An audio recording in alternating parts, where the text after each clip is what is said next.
all for coming.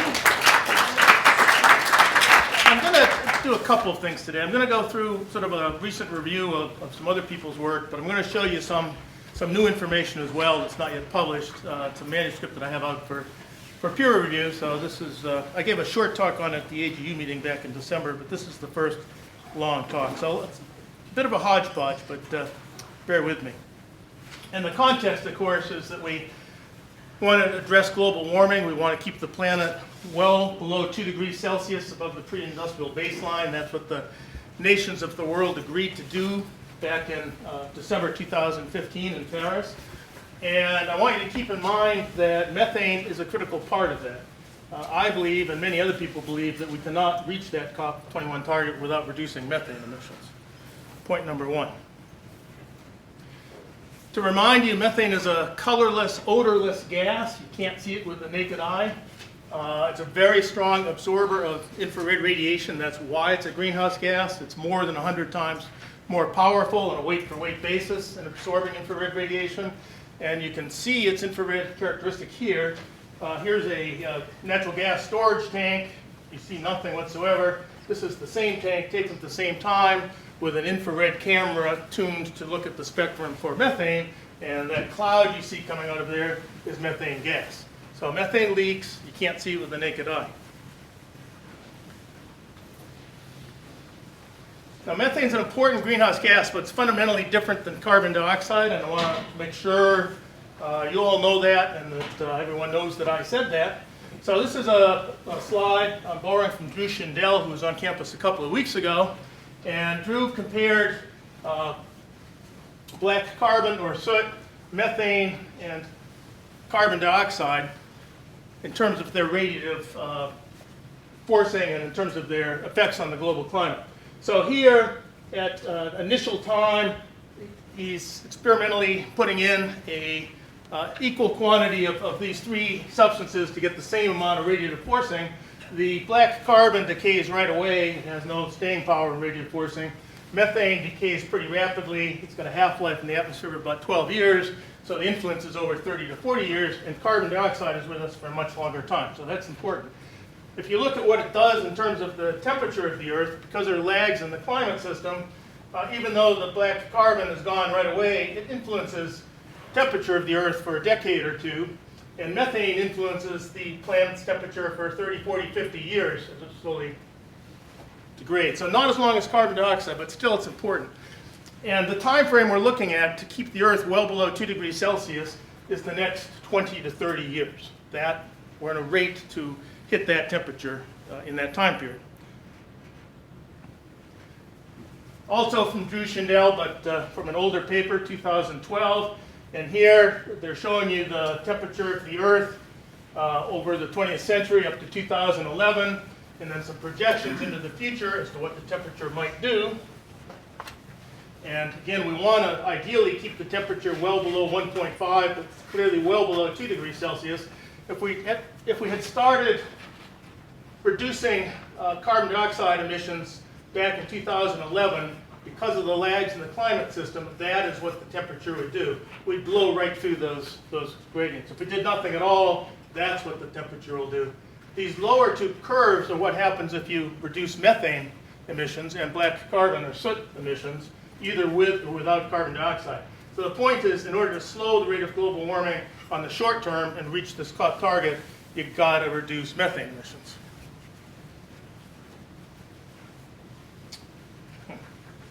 Interesting.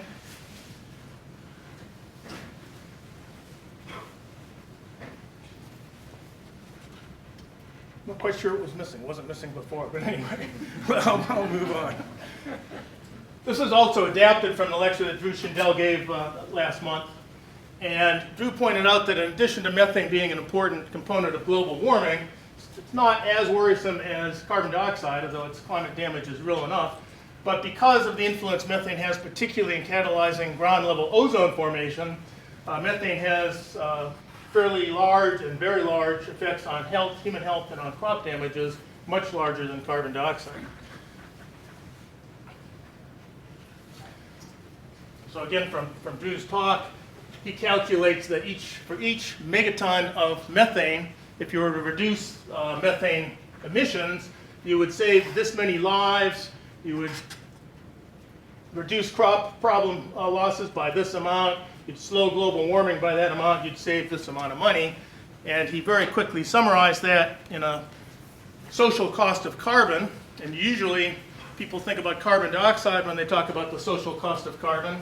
Drew's using a figure of about $38 per ton CO2 emitted. That's a moderate value. I think a lot of people would think it's reasonable, perhaps a little on the low end, but reasonable. Methane is also a carbon molecule, so we have a carbon cost with methane too. And when you include the social costs of health and agricultural problems as well as climate change, Drew estimates that the social cost for methane is $2,900 per ton, so much, much higher than for carbon dioxide. So, methane's important. We want to know where it's coming from. We want to know what the trends are. We want to know what we can do about it. And I'm going to walk you through some fairly complicated science, but I'm making some simplifying assumptions here, so if you think I'm being too simple-minded, I just want to make it understandable. One of the pieces of evidence we have is the trend globally in methane over the last 10,000 years. So 10,000 years in the past up to the present, this is the estimate of the methane concentration in the global atmosphere as inferred from measuring methane in ice laid down in Greenland and in Antarctica. And basically it was stable, it went down, it went up, but it was pretty stable until the Industrial Revolution, and then it's exploded up and that's blown up here. Methane's been rising steadily since. So from this steady behavior for 10,000 years compared to that, we can estimate that the natural sources of methane are about 220 teragrams per year. Teragrams 10 to the 12th grams. So 220 teragrams per year from natural sources leading to that. If we assume that those have remained constant, then the additional source there is human caused, and the human caused is 350 teragrams per year. And we can put that into a global methane budget. This particular one is from our textbook, Essentials in Ecology, that we published 5 years ago now. Total methane fluxes as of the end of the 20th century are about 570 teragrams per year, with again 220 from natural sources and 350 estimated from human controlled sources. Now, as of the time we put this together and as of the time of the IPCC report, most people thought that natural geological seeps were probably putting out around 50, 60 teragrams of methane per year. That's probably not true. And I'm basing this on a paper published by Vaz Petrenko, who also gave a talk here in the biogeochemistry seminar a year and a half ago, something like that, right here. They published this paper looking at methane back in ice cores. They're looking at the C14 content of methane in ice that was laid down 11,500 years ago in Antarctica. They've dated the ice, so it's a representative sample of what was produced in the atmosphere at that point in time. This is hard work. They need a ton of ice per sample. If you go, he works at the University of Rochester. He's got a great lab. If you want to spend a fun afternoon, you should go and visit him. Anyway, the take-home message is that the methane in those ice samples from 11,500 years ago were completely C14 dead. There's no C14 in them. That means it's decayed over geological time frame. Let me reverse that. It had C14 in it. There is no fossil fuel signal. So the signal represents what the biogenic source would have been at that point in time. Okay? So, everyone with me now, since I misspoke? Charlie looks confused. You with me? Petrenko's conclusion is that the geological seeps might have been 1 teragram per year, possibly 2, but more likely 0 to 0.1 teragram per year. So this number is probably 0 in terms of the natural geological seep, not 53. And that cascades through all of these other numbers. So let me just run through this. If that number is 0 instead of 53, we know this number is in the neighborhood of 220. So the biological sources naturally have to be about 220. That's wetlands and lakes, things like that. It doesn't stop there, because we also know from the work of Lassie et al. That as of the end of the 20th century, about 30% of the methane in the atmosphere was from fossil sources. again based on the C14 average content. And 30% of that number is 168 teragrams per year. So the sum of this fossil fuel term and that have to be about 168. That can't be 115 anymore. It has to be more like 168. And that cascades through the rest of these. All of these biological sources must be less. And you sit there and go, well, I've only scaled these down proportionally. One could quibble with that, but they all have to be less. And the bottom line is that the fossil sources are greater than thought from fossil fuels and not from the natural fossil sources. Okay, so I want to focus now on what's going on over the last decade. And if we look at this plot, this is average methane concentration from 1980 up to 2015. It was rising rapidly at the end of the 20th century. It was flat for the first decade of this century, and it's been rising again for the last decade. What's driving that? And one concern is that it might be coming from melting of methane clathrates. A lot of people suggested this, but Jim Hansen wrote probably the most cited paper on it a little over a decade ago. What are methane clathrates? Methane clathrate is a crystalline form of methane and water, ice if you want to think of it, but methane and water ice. It's formed under relatively cold temperatures and high pressures, so it's prevalent on the continental shelves of many parts of the world's oceans and underneath permafrost. And Hansen calculated by looking at the geological record that if we warm the planet to 1.8 degrees Celsius above the pre-industrial baseline, we run a high risk of melting some of these clathrates and putting methane into the atmosphere. Is that what's going on over the last decade? It's gotten a lot of attention, a lot of good science. Take-home message is no, that's probably not what's going on, but let me just show you a picture or two. Here we're looking at sediments on the continental shelf off of east coast of the US.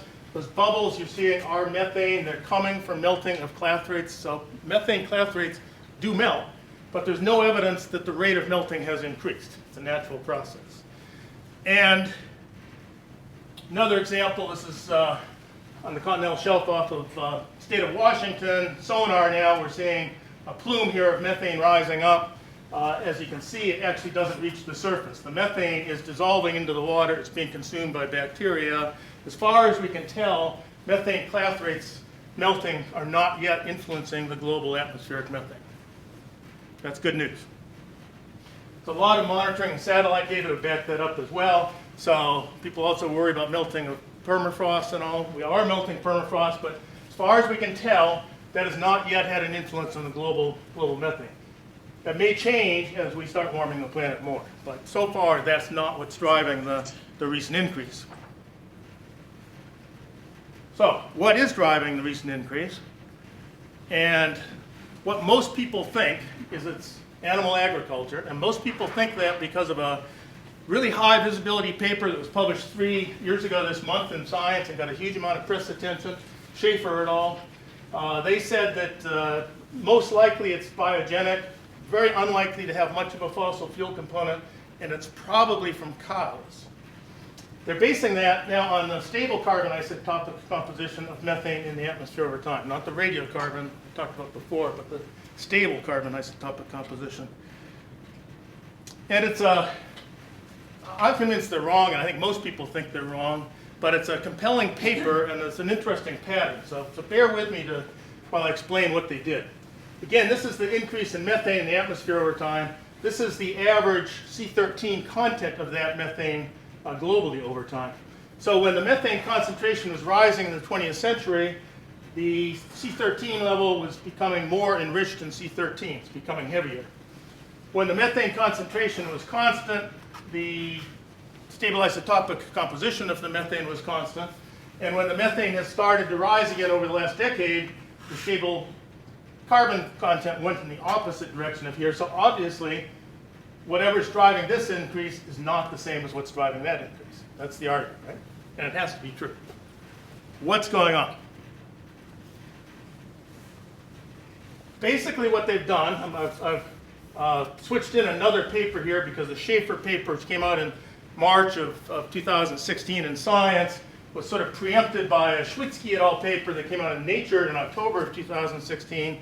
and used exactly the same approach but with a better database behind it, and it changed their conclusions a little bit, but it's a somewhat more robust study. It's the same sort of analyses, and what I'm showing you here are the numbers from Schwitzky et al., just so everyone's clear. We're looking here at the average methane signal, the del C13 signal for average atmospheric methane as of 2005, and it has moved ever so slightly that way over the last decade.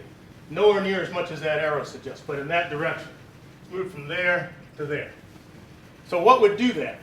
If we had an increase in fossil fuels are thought to be heavier than the atmospheric signal, and so we push it that way, whereas biogenic sources, wetlands and cows, are more depleted in C13, and we'll pull it that way. So that's the basis of the analysis.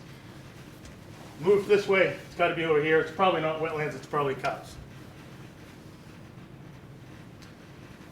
Schaefer et al. In their paper 3 years ago actually said that 84% of the increase in methane over the last decade was coming from biogenic sources, probably cows, although they couldn't say that.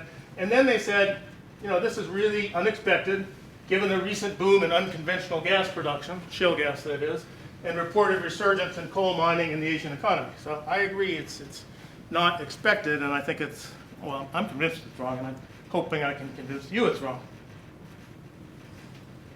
Missing another figure here. Interesting. All right, there.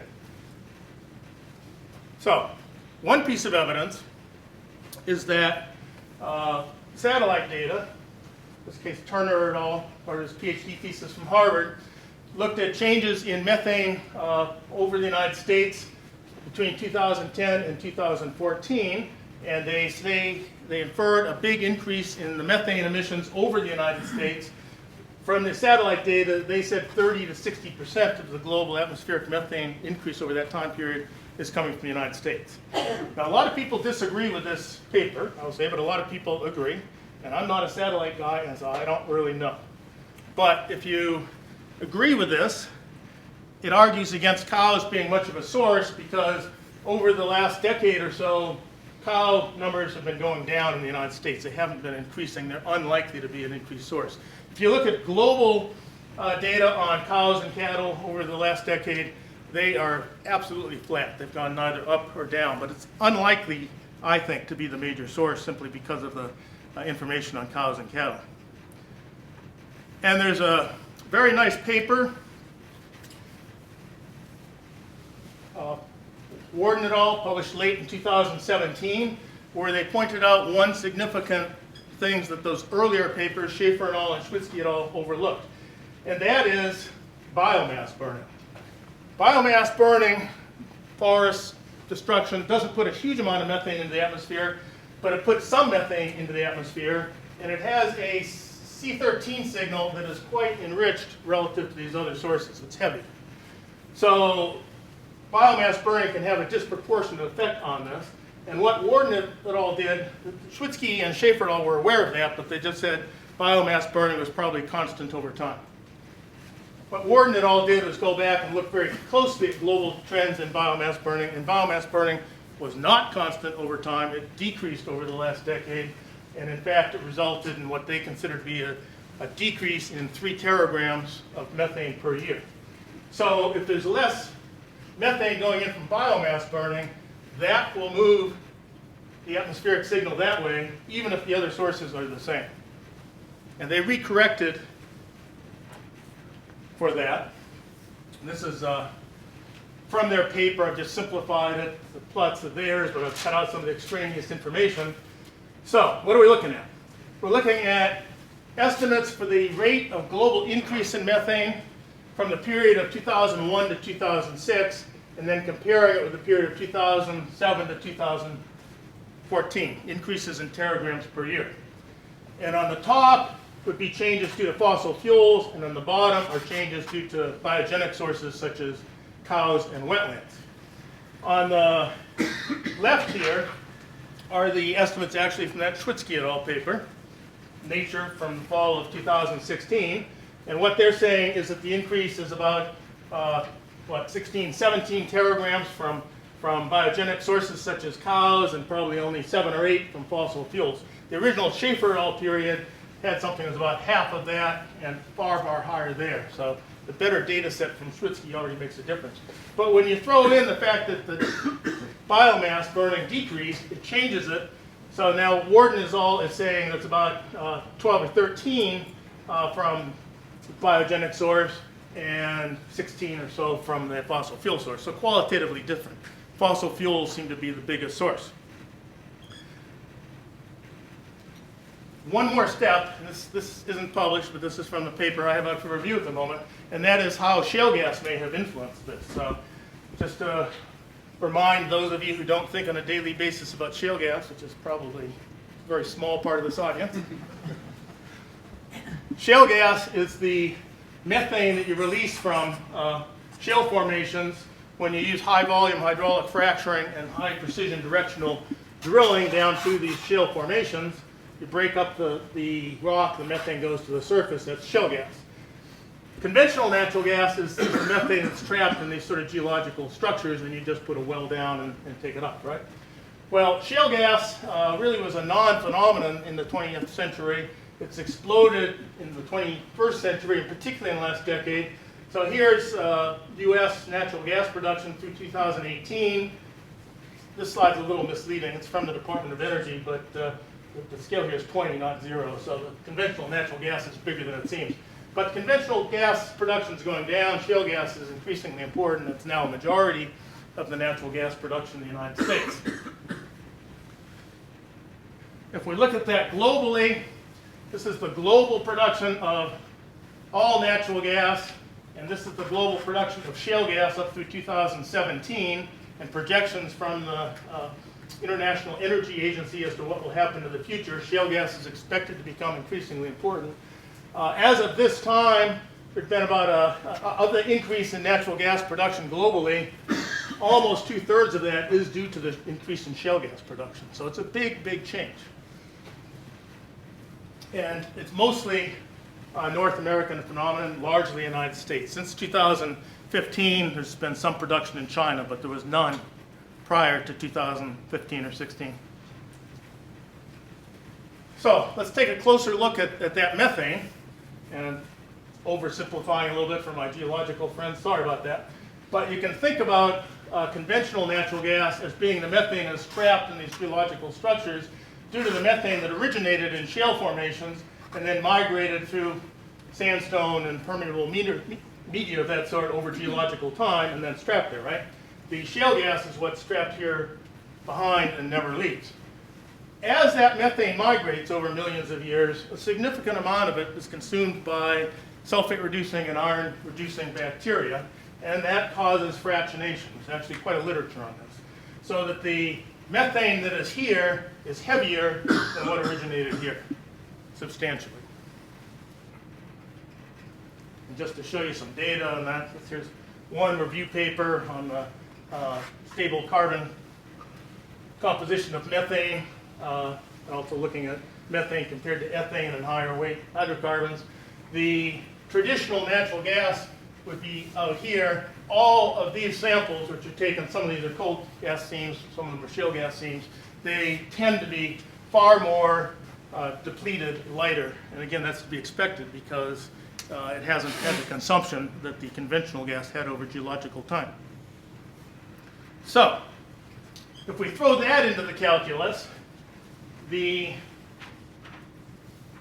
range of values we find for the C13 content of shale gas is here. It's not here as with conventional fossil fuels, conventional natural gas or coal. So again, the atmospheric signal over time has moved that way over the last decade. Part of that is because biomass burning has gone down, but if we had conventional fossil fuels be pulling it that way, sure, biogenic sources are pulling it that way, but shale gas production also pulls it this way. And it pulls it not as strongly as cows, but strongly enough. So I did an algebraic calculation, back to the envelope if you want to think of it, basically correcting the analysis of Warden et al., adding in the fact that shale gas does not look like this, it looks like that. And in order to do that, you're going to make a couple of assumptions. So let me run through what the assumptions are. We can talk about these in a minute. Tony and Graffy and I have spent a lot of time debating these. And he doesn't like some of my assumptions, so we'll talk about it in a bit. One thing you have to do is to assume that the methane emissions from coal and oil have remained proportional to changes in coal and oil production over time. You also have to determine whether coal production is surface mined or deep mined, and it turns out most of the increase is surface mined coal from China, and it has a pretty low value. It's actually a new paper that was just published 2 days ago, which more or less confirms my analysis on this. We can get into that later, but that's an assumption, strong assumption now. I would have qualified it more last week. I'm also assuming that the methane emissions associated with new oil production look like conventional fossil fuels in terms of their 13 signal, and that methane emissions rate for shale gas as a percentage of total production is the same as for conventional natural gas. With those assumptions, and just using algebra on the data from the previous published papers, I come up with these estimates. For biological sources, the increase over the last decade of 7.3 teragrams per year with a 95% confidence limit of plus or minus 1. For conventional natural gas, a little under 7, and for shale gas, almost 12. So the total for natural gas, the sum of those two, is about 18.7. And there's probably about 1.1 from coal and about 2 from oil. So total for fossil fuels is about 21.7, significantly higher than the biogenic source. So I think that the increase is largely due to fossil fuels, and the single largest part of that is shale gas production, largely from the United States. So let's go back to these assumptions. Just I've done a sensitivity analysis. I'm not going to show you all the data. In the paper that Tony and Renee Santoro and I published 8 years ago now, in 2011, we concluded that shale gas emissions were probably greater on a percentage base of total production than conventional natural gas. I'm ignoring that for the moment and assuming they're the same. But if methane emissions are actually greater from shale gas, what that does is to reduce the estimate for biogenic emissions even more, and it increases the natural gas emissions further. It's just the way the algebra works out. These other two assumptions, to the extent that the shale oil has a 13C carbon isotopic composition that looks like shale gas as opposed to conventional fossil fuels, then I need to redo the calculation. Or to the extent that the methane emissions from shale oil are greater than from conventional oil, and they may well be, then again the overall biogenic emissions end up being less important. Fossil fuel emissions are more important, although somewhat less of that is then coming from the natural gas. Oil would be contributing somewhat more. But I think the robust conclusion is that the estimates I'm giving you there for total fossil fuel estimates are at the low end of what's possible, and the biogenic numbers are at the high end of what's possible. Fossil fuels really are the dominant change over the last decade. So going back to the sort of mean values I gave, the conservative estimates with those assumptions that I use, these are my estimates over here. And I'm just going to compare with these other papers. So the paper from Science in March of 2016 and the paper from Nature, which updated this with better data sources in October of 2016, and the one that included biomass burning from November of 2017, and then my new analysis. Biological sources in these estimates are steadily going down. The fossil fuel sources are steadily going up.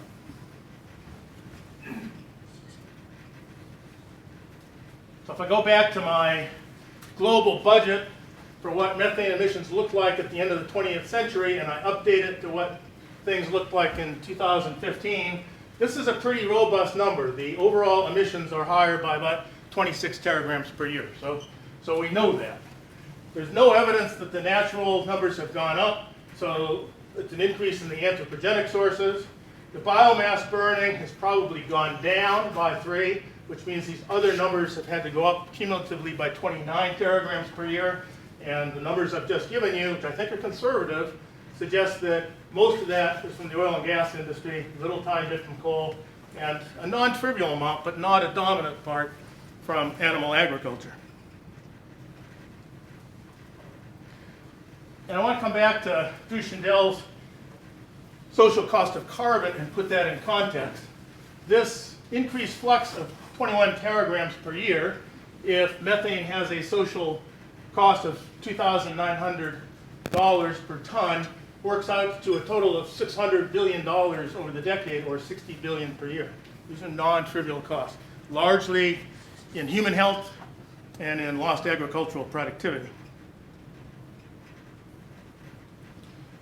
Another point I'd like to emphasize is from the latest IPCC report from October 2018. IPCC was tasked by the UN and the COP process with putting the best science they could to figure out how we might actually reach the COP21 target of staying well below 2 degrees Celsius. So they're trying to figure out how to keep us at 1.5, and they run through a bunch of scenarios, carbon capture and reduced fossil fuels and what it does for CO2, et cetera. I want to show you what they're doing with the non-carbon dioxide gases, principally methane here. So we're looking at the present into the future. It's been an increasing influence on global warming. They say, again, they restate that if we're to meet the COP21 target, we need to reduce the non-CO2 radiative forcing. We need to reduce methane emissions. They also say that's a real challenge, and we probably can't even start doing so until 2030 or so, and really 2040. And that's because they think it's largely animal agriculture and wetlands, and it's just too hard. But if it's really coming from the oil and gas industry, and we need to get rid of oil and gas anyway for the CO2, then we can much more aggressively start to reduce the methane emissions here. And that's a significant change in the rate at which we can reach the COP21 target. Now, I've got a couple of more points I want to make, sort of putting this in context. Is the number I'm giving you reasonable? Let me phrase the question that way. Is an oil and gas number of 18.7 teragrams per year reasonable, or natural gas in this case? We can look at, again, this is from the increase over the last decade, so it's from new shale gas and new conventional gas production, and we know what those increases in production are. So we can take this and divide it by the amount of methane that's been produced in new production over that time period, and this is 4.1% of that. So it's an estimate that 4.1% of the full life cycle emissions of natural gas are emitted to the atmosphere, from the well site through compressor station, storage, all the way to final distribution. Is that a reasonable number? And for context, let me start with my paper with Tony from 8 years ago. These are the numbers we said, same units. And we said for conventional natural gas, we thought it was probably about 1.7 to 6%, and for shale gas, 3.6 to 7.9%. So the 4.1% that I'm coming from this completely independent way of analyzing it, from the change in C13 over time, is well within the range of what we had estimated was possible, which is remarkable given the quality of data that's behind this analysis, right?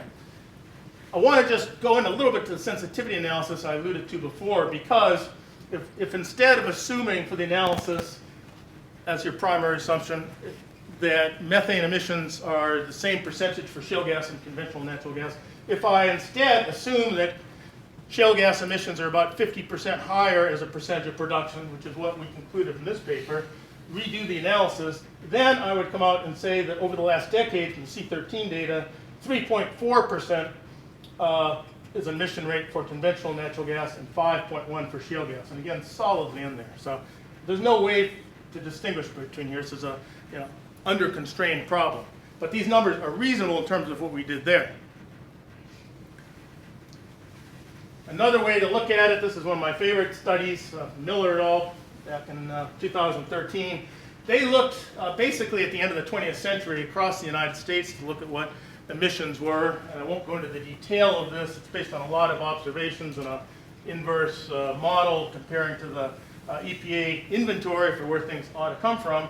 And they concluded that the EPA estimates for the United States from the oil and gas industry as a whole were at least twofold too low, probably a little bit worse than that. That means that at least 3.6 of the natural gas would have been emitted from conventional natural gas, principally back in the 20th century.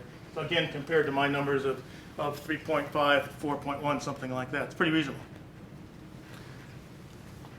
To bring it up to the latest data, this is a synthesis of methane emissions from a bunch of studies. When Tony and I and Renee published our paper back in 2011, it was the first published estimate of methane emissions from shale gas. And there had been about 1 or 2 estimates from conventional natural gas every 5 years before that. Not a lot of literature. Since our paper, there have been hundreds of papers. This is the latest synthesis published 2 weeks ago, looking at various studies, and they're decreasing down here, so let me walk you through. Keep in mind, these are not total life cycle emissions. These are what they're calling production operations emissions, so what's going on at the well site, not the transmission site. And I think it's a really good analysis, which is why I'm using it, but I'm going to quibble with them anyway, because they do cite our paper. I'm pleased with that, but they didn't get it quite right, because they said that we said it was 3.6 to 7.9% life cycle emissions, and that's what we said for shale gas, but we actually said it would be lower for conventional natural gas, and this includes both, and that was for full life cycle all the way through delivery to final customer. Whereas all of these other papers, or most of them, are really just for the upstream site stuff. So our estimates from here that we published are actually a range of 0.3 to 4.1, not 3.6 to 7.9. We're much more mainstream than it would otherwise suggest. So I've corrected that. Our estimate, to put it in the same units, is 2.2 plus or minus 1.9. I've also corrected this other one, which is based on a remote sensing paper from Schneising, and they attribute the number to me, but they got that wrong too. That's really what we published. And this is the latest Environmental Defense Fund study, and they got that a little wrong too, so I've corrected it. But I think the rest of these are pretty good numbers. This is the range of upstream emissions.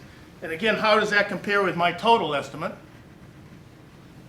So full life cycle assessment's about 4.1. That includes high pressure transmission pipelines, storage, and distribution, and we really don't know how much that is.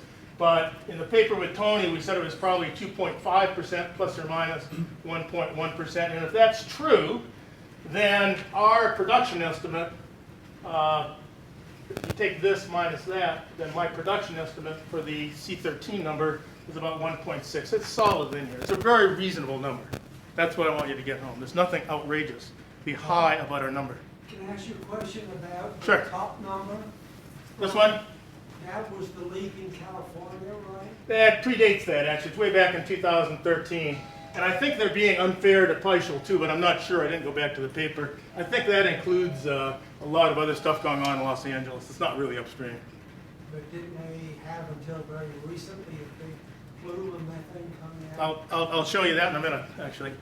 Well, my question was, could the amount of methane that would come out in that big leak from California, which did show up on the satellite images and stuff, Yeah. could that, how does that quantitatively compare with the amount of... It's about 0.1 teragrams per year. Non-trivial, but it's not big compared to these other things either. Just a word on the production side versus what's going on in the storage, transportation, and distribution, because after our paper was published in 2011, there's been this massive effort to go out and find out what's going on at the production sites, and I think we're coming up with a pretty good consensus on what things might look like. There's variation here, but that's not surprising. There's been very, very little effort by comparison with what's going on downstream in terms of storage and distribution. So this is a bit of an old slide. It's from a talk that Tony and I gave back in 2014 now, but it's still true. It's our updates from our paper. What I want you to see is we said it was about 2.5 for the downstream stuff, plus or minus some. Katie Hayhoe back in 2002 came up with a similar, well, identical number, but based on different data sources. The EPA has always said it's lower, but they have actually never updated that number since studies in 1993. Very old stuff. So there is not a comparable new synthesis of what the downstream emissions might be, but I think they're large. And of course, the shale gas that's developed at a site and ends up in a city, it's being emitted here, it's still shale gas. It still has the same C13 signal. So I think there needs to be much more emphasis to look at that. I think it's probably significant. And just pictorially, to give you a sense of that, one of the things which happens when you move gas through pipelines is releases in what called blowdowns, and Tony, correct me if I get the technical aspect here wrong, but this is natural gas being blown off to the atmosphere, and the reason you can see it is that it's evaporating. It's moving with such pressure that it's condensing water. So what you're seeing is water vapor. But that's a methane leak. It's not a leak. It's a purposeful emission, a blowdown, which they use both for emergency and routine maintenance of pipelines to get the gas out of the way before maintenance. Is that more or less right? Yeah. Tony's my expert. We know there's methane leakage in urban distribution systems, and this is work from Nate Phillips. So looking across Boston here, it's driving around with equipment to measure methane. The higher peak here, the higher the methane concentration. There's a lot of methane emitted. A lot of these old cities have gas pipelines that are more than 100 years old. They're cast iron pipes, butted end to end. It should not be a surprise to anyone they leak. Occasionally these leaks result in big, nasty explosions, and this was a deadly one in the San Francisco Bay Area back in 2010, and a deadly one back in 2014 in Manhattan, and a deadly one last fall in Lowell, Lawrence, Andover, Massachusetts area. So, you know, the big explosions are rare, but the leaks are prevalent and probably large. And then the leak you're talking about for the canyon, Aliso Canyon storage tank, where they lost a lot of gas, 0.1 teragrams per methane. Storage tanks leak. This is a worst case scenario, but it contributes to it. Okay, my final point is to bring it back into context of this idea of whether natural gas is a bridge fuel or not. And the idea of natural gas as a bridge fuel is something that industry loves. They've started to back away from it a little bit now, and they instead talk about natural gas as a something that is necessary to make solar and wind work as opposed to a simple bridge. But for a long time, they're selling the idea that we can't move too quickly to renewables, got to use fossil fuels for a while, and we're better off switching from coal to natural gas because to get the same amount of energy, the carbon dioxide emissions from natural gas are substantially less from coal, which is absolutely true. But again, methane is a powerful greenhouse gas. There are emissions associated with it. This is a figure I published back in 2014 where I'm comparing the greenhouse gas footprint for producing electricity using either coal or natural gas.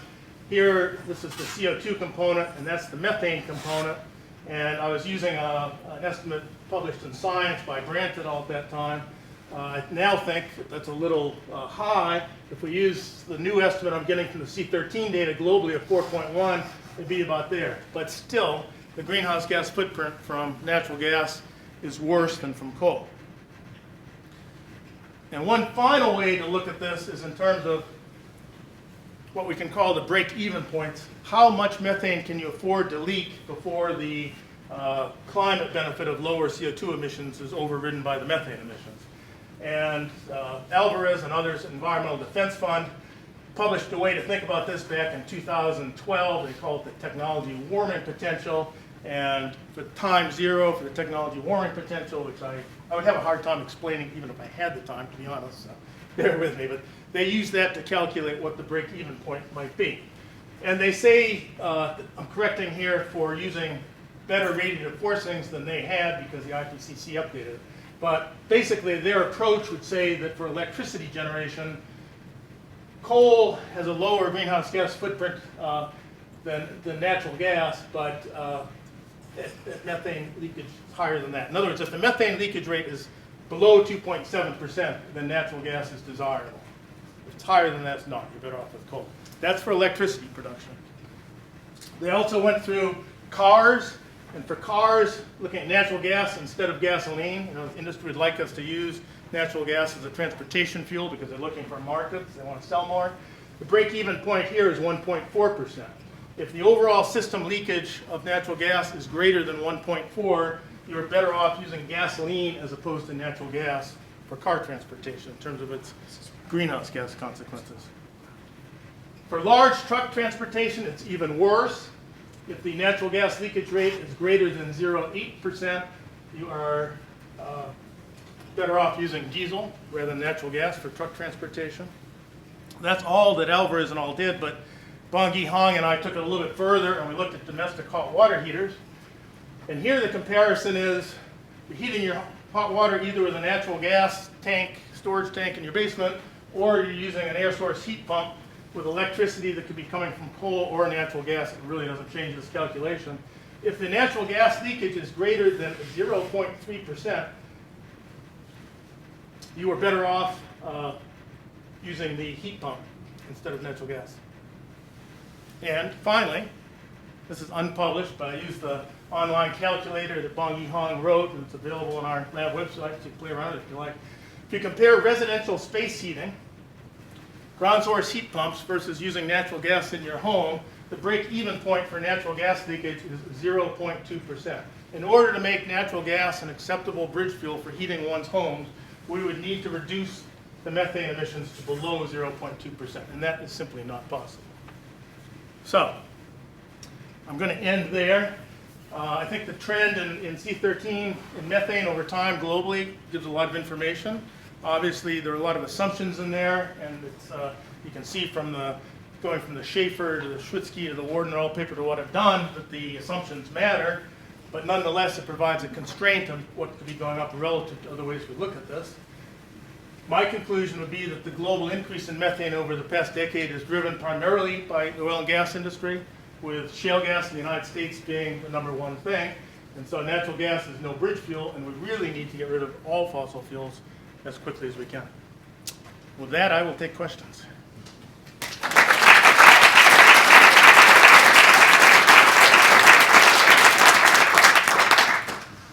Questions? Sandra?